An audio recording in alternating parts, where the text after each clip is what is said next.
Hey, what's up, guys? Give me 1 minute. We're having a connection issue, but we are all good now, it seems like. All right, let's start the show. Get ready, get set, because it's time to go with the It's 420 Somewhere podcast. With your host with the most, the man voted most likely to smoke out with a Yeti, Mr. Brian Brown. Mr. Brian Brown. Now sit back and relax, because it's time to go live across the world. Because it's 420 somewhere.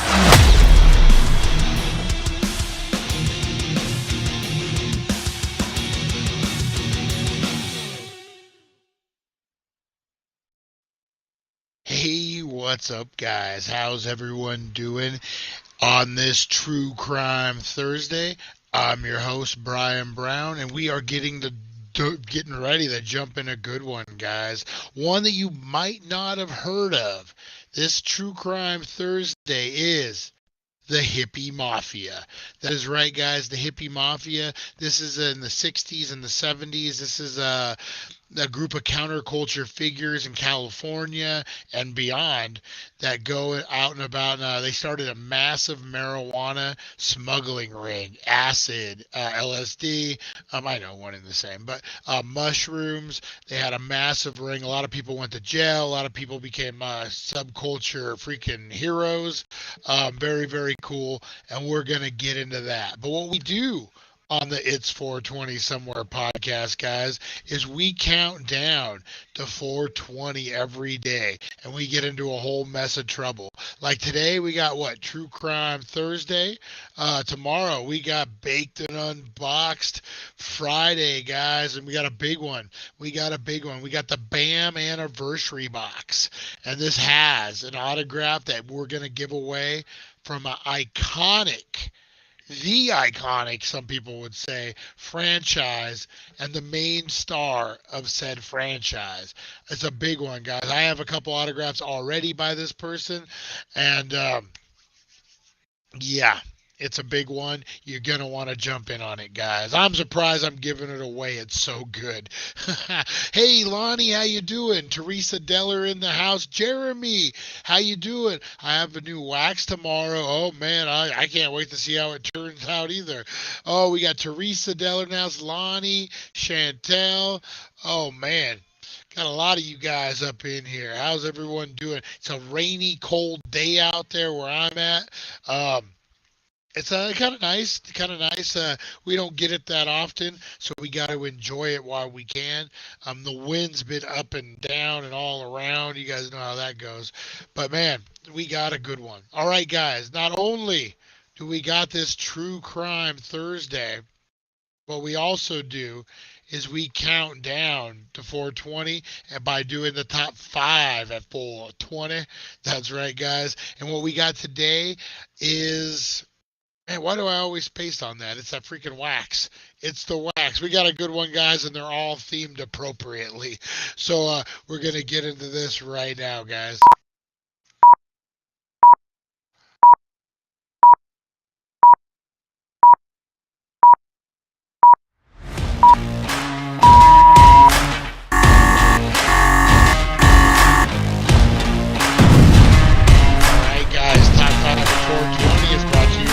Healing Center, 1400 Needles Highway, Needles, California.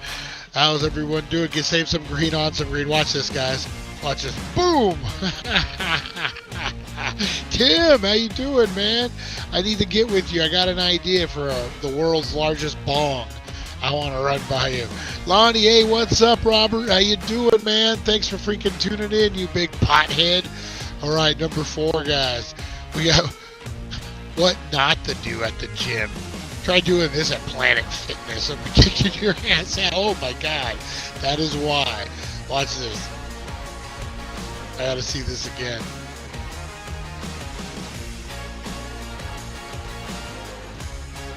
Oh. That had to hurt.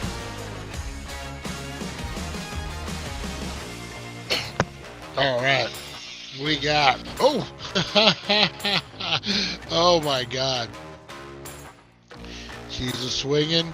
Almost had it. Is she trying to do a chin up, or is she trying to do some acrobats? Oh, man. All right, number 2, guys. Number 2. Oh. Boop. At some point, you got to let your muscles do it. Like, come on, this guy ain't nothing but like drinking a Guinness. That's what this guy wants to do.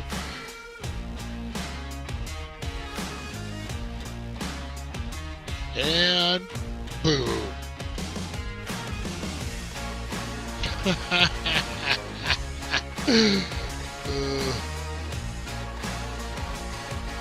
All right, what we got? We got some acrobatic, and boom! Oh, I got to see that again, but I got to see where he actually hits. We got to see this. Watch this. Freaking bam! Oh my God! Face plant. Oh, that was your number 1 top fail of the day, guys. Brought to you by the Healing Center, 1400 Needles Highway, Needles, California. On my way down there to film some deals after this, guys.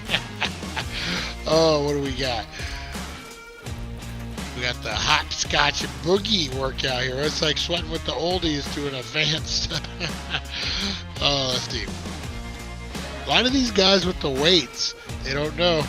They don't know what they're doing. Take a knee, son. Take a knee.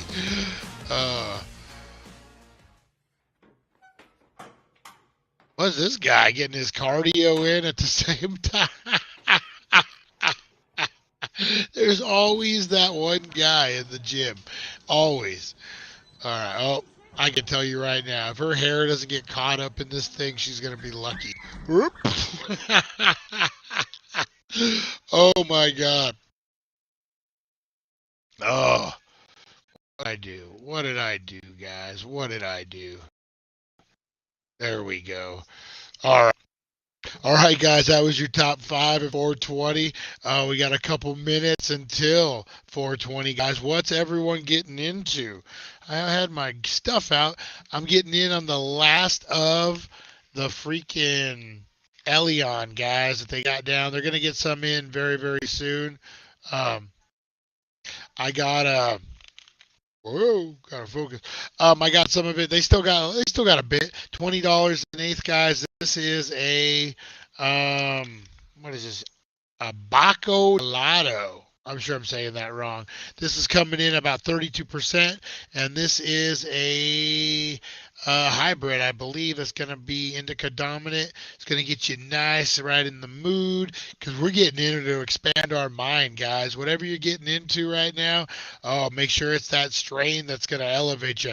The Hippy Mafia. Who knew there was such a thing as the Hippy Mafia? I had no idea. Fascinating story too. Some more original content for you guys. We're pumping it out, guys. I'm loving it. I'm loving it. I'm loving it. Channel's growing, and we owe it all to you guys. You guys rock. I appreciate it, man. A lot of new ideas coming up. I'm feeling better. I got to get out there and do my thing. But, man, you guys tuning in every day. That's what does it, guys. Let me know what you're getting into. Get those bongs. Get those dab rigs. Get those pipes. Get those steamrollers, edibles, Flaming Hot Cheetos, White Castle, whatever you're getting into, guys, get it out because it's about your time. It's almost your time. It's almost time to unwind. That's right. Take a deep breath in and a deep breath out. And we're going to give praise to all that is peaceful in the world. That is right, guys. We're counting down because it is 420.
Boom. How do you guys like that?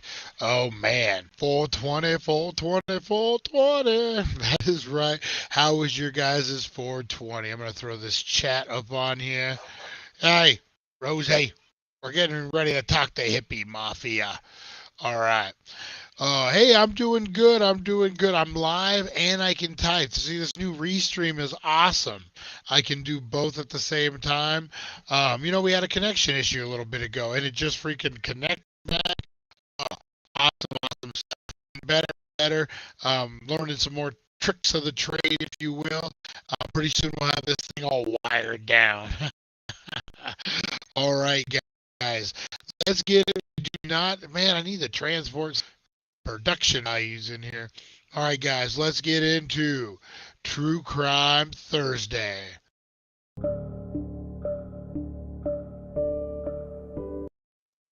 It's True Crime Thursday. That's what I had, guys. That's what I had. Or maybe this one. Let's try this one.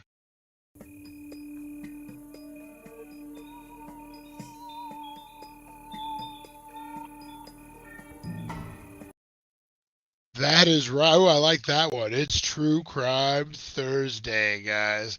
Oh man, it's a good one. Hey Lonnie, how you doing, buddy? How you feeling? And how's your brother Robert doing? I know, are you banged up from the accident still? Are you feeling a little better? Like, man, it's like takes weeks after some of that stuff. Oh, all right, guys, we are gonna get into this. I'm excited. We are talking the Hippy Mafia. And I got a whole freaking production values video set up for you guys here. Adjust the volume on this down to very low. Let's go 4. All right, guys. True Crime Thursday, the Hippy Mafia. This is, we're going to get into it right now. This is a very, very interesting story. Did you know, guys? Did you know? All right. The Hippy Mafia and the drug running rings of 1960s, guys. Let me get this graphic off of here. All right, guys. In the 1960s and 70s, a group of counterculture figures in California and other parts of the United States gained notoriety for their involvement in drug trafficking. This group has become known as the Hippy Mafia, a term that captivates both counterculture roots and the group of its criminal activities. In this vlog, in this video, we'll explore the origins of the Hippy Mafia, some of their most notable members, activities, and some of their nostalgia, guys. This is Section 1. Origins of the Hippy Mafia. throw myself up in here, guys. Alright, the Hippy Mafia.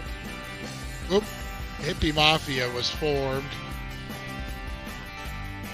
Was formed in the late 60s and early 70s when counterculture movement was at its peak. Many of its members of this group were young people who had dropped out of mainstream society and were seeking an alternative way of life. They embraced the values of peace, love, and freedom and rejected the authority and conformity of mainstream culture. Some of these young people turned to drug use as a way of expanding their conscience and exploring new experiences.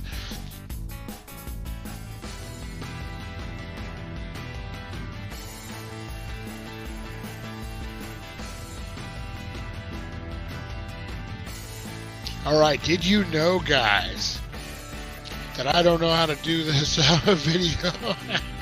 Did you know the Hippy Mafia was known for using code names and secret communication channels to coordinate their activities? Yeah, you gotta think 60s and 70s, man. They were doing new stuff that like the cops hadn't seen before. Did you know members of the group used sophisticated methods to smuggle drugs into the United States using airplanes and submarines? Yeah, they had a whole fleet of VW bugs too, and vans that they used as well. Did you know the Hippy Mafia was not just a loose collection of counterculture figures? It was a highly organized criminal enterprise. Alright guys, we're going to get into section 2. Timothy Leary and the Brotherhood of Eternal Love.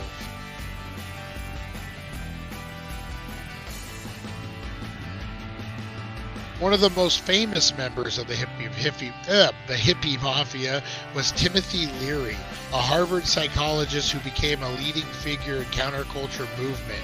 Leary was an advocate for the use of LSD and other psychedelic drugs as a way of achieving personal and spiritual growth.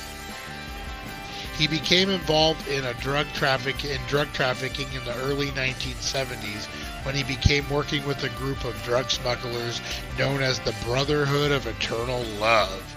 So this is a psychologist who became the leading figure in this thing, man. So you got to think he must have been all about elevating your mind and doing all that kind of stuff. Definitely. This group was responsible for smuggling large quantities of LSD and other drugs into the United States from Mexico and other countries. Did you know, guys, that that's a weird one. I forget. Did you know the Brotherhood of Eternal Love was responsible for producing an estimated 90% of the LSD sold in the United States in the 1960s and 70s? Whoa.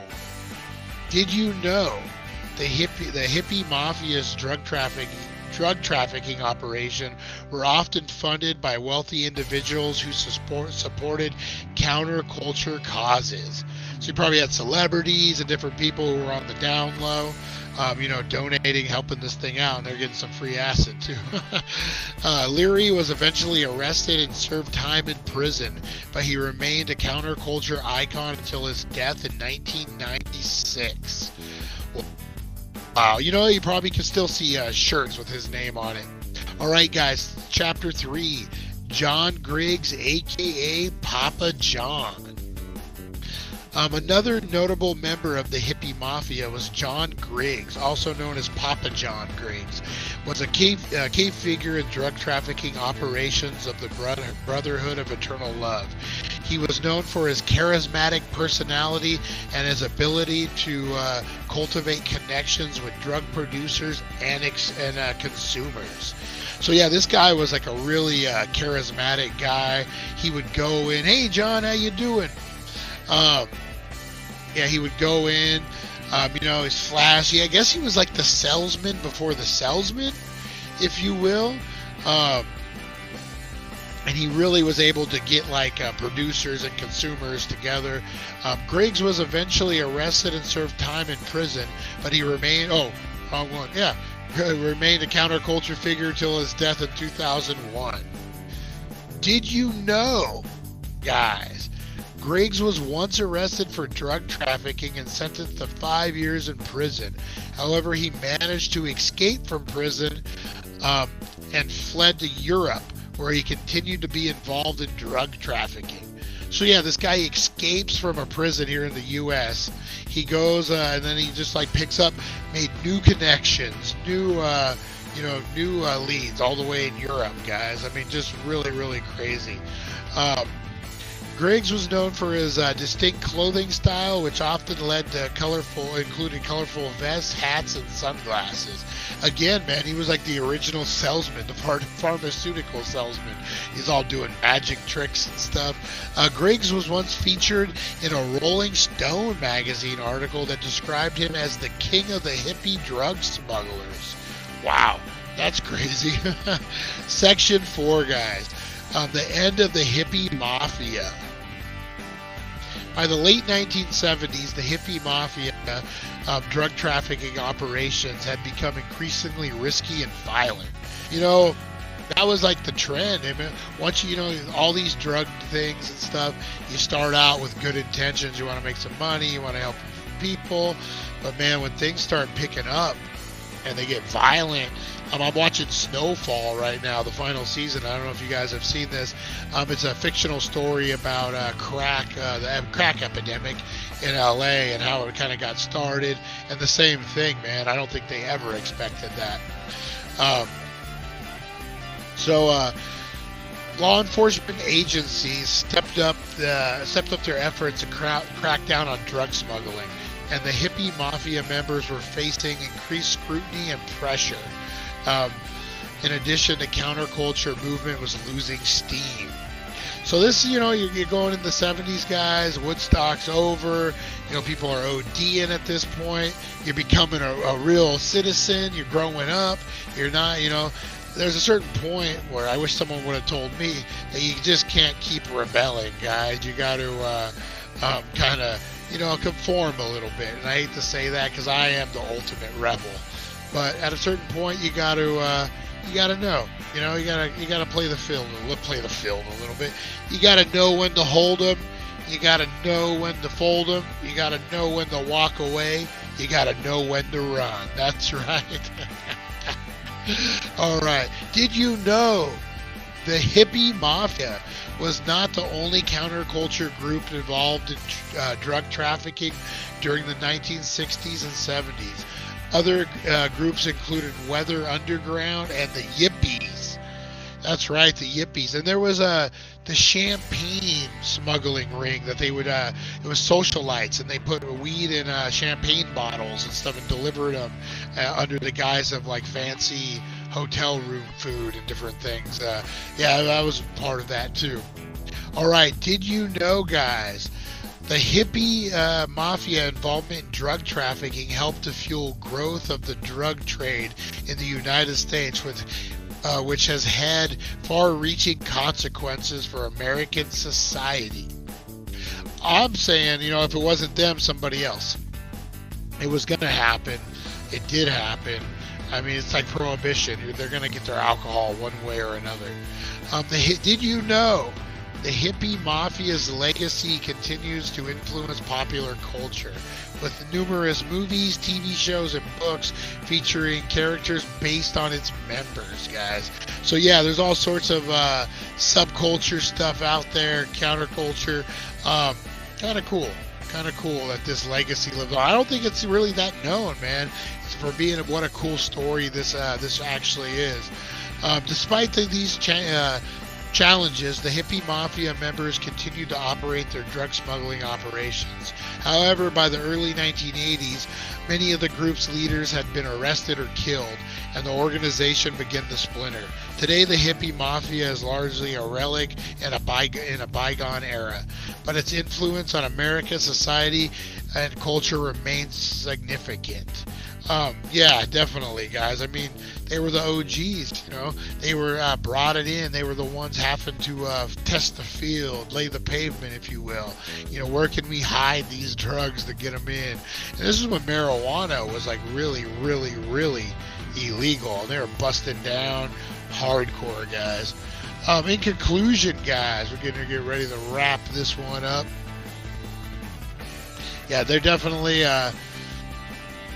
it's a it's a relic from the old days, guys. It's just you know things change, just like the Italian mafia. You know, now they're businessmen. Now they're running organizations, doing the same stuff. Maybe not like the street level stuff, but I guarantee you they still got their hustles. They still got whatever's going on, guys. So in conclusion, in this video, guys, we've explored the origins and activities of the Hippy Mafia, a group of counterculture figures who gained notoriety for their involvement in drug trafficking during the 1960s and 70s. We looked at some of the group's most notable members, including Timothy Leary and Papa John Griggs. And we've shared some did you know facts about this fascinating slice of American history. While the Hippy Mafia may be gone, its legacy continues, guys, in popular culture and understanding of the counterculture movement of the 1960s and 70s. Yeah, definitely a huge influence. I mean, they were the original, man, bringing that dirt pot over from wherever, Mexico and the bordering states, bringing that dirt weed over back when you just smoked what you could smoke and you just got what you could get. Oh man, so many stories about getting some dirt weed. Remember, you used to have to get the stem and you'd have your rolling tray, and you would separate it, and you would have like all stems and seed on this side, and you would have all your weed on that side. And oh man, what a mess. We're blessed. We're so blessed right now in the weed game. Oh man. Awesome, guys. Appreciate you so much, guys. This was a good one. This was a great one. Oh, there goes my logo. This was a good one, guys. So, I mean, if we learned anything, what a cool, these were people like F the man.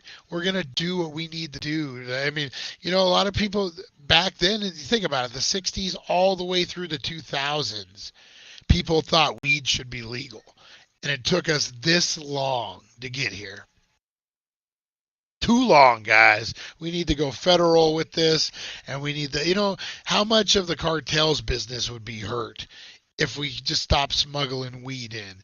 I know they have other means and stuff, but I mean, that's a whole pipeline that you just cut off. And you know what, man? F taxes, too. Calm down. There's no way on any... Ooh. There we go. I don't know. There's no way on any consumer product, retail product, whether it be alcohol, weed, cigarettes, whatever it is, you should not be paying 35 to 40% tax on a product. That's just ridiculous. Man, don't get greedy. Knock it down to 30, knock it down to 25%. Take a quarter of it, freaking promote it, and you're going to clear the deficit in a year. You're going to clear the deficit in 2 years max. Guaranteed. That's why I never understood some of these presidents, like with the opportunity. These guys who claim to be businessmen, these guys who claim to be all this stuff. And it's like right there in your face. You could clear the deficit. You walk in with, what are we, $10 zillion in debt? You could probably clear the deficit in your presidency. No problem. Other than Bill Clinton, who could say that? I don't think anybody. No one in the last freaking 2 decades, 3 decades. So, man, I mean, it's right there. Hopefully these guys get it together and they make that a priority. I think it would be the best thing for everybody. Like I said, keep it down to a minimum tax. It is what it is. And you're going to cut down on the smuggling. People, that's the thing. If you make weed affordable like we do here in Needles, California, the Healing Center, $12 eighths, guys, $60, $45 half ounces, $65 half ounces. You got weed, you got ounces under 100, ounces under 120. Where else are you going to find that? That's how it needs to be. That people can afford their medicine. They can afford the stuff that makes them feel good and not freaking run out, in the middle of the month and have to worry about it, man. Stop taxing all this stuff. Make it affordable. Man, you're going to have a happy society, man. Period. That's it. All right. I'm going to get off my soapbox, guys. That was my soapbox for the day for True Crime Thursday. Pow, pow, pow. All right, guys, this was a good one. I had fun. Don't forget to get in on the Teenage Mutant Ninja Turtles in a half shell, Turtle Power. That's right, guys. Get in on that lithograph. And then tomorrow, Baked and Unboxed, guys. We're going to be live at 4:20 on Baked and Unboxed, and we're going to be doing the BAM. I don't have it. Oh, I don't have it with me. The BAM Horror Anniversary Box, guys. And I'm giving away the autograph. Maybe something else. I don't know. I can't really remember what else is in there because this item speaks for itself. It blew everything else away, guys. It is a fire item. You don't want to miss it. From a horror franchise, iconic horror franchise, and the lead in said franchise guy,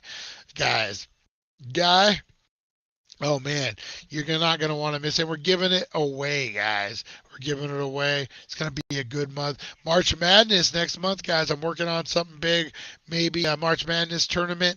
Oh yeah, guys. I got some ideas, and we'll get to it. All right, guys, I'm getting out of here.